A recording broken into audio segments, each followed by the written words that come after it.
Hi, I'm Craig with ApplianceVideo.com. Today, we will be taking a look at the door knock sensor on this LG French door refrigerator.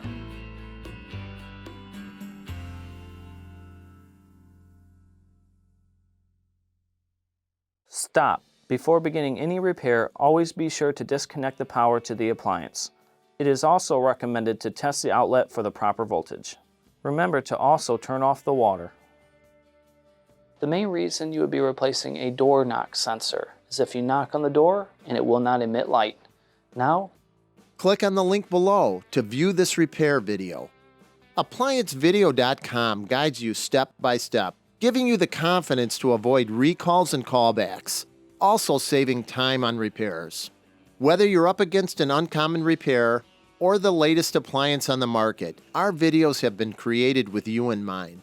Our growing library of videos have been produced using our factory-certified technicians who have extensive infield experience over the past 30 years.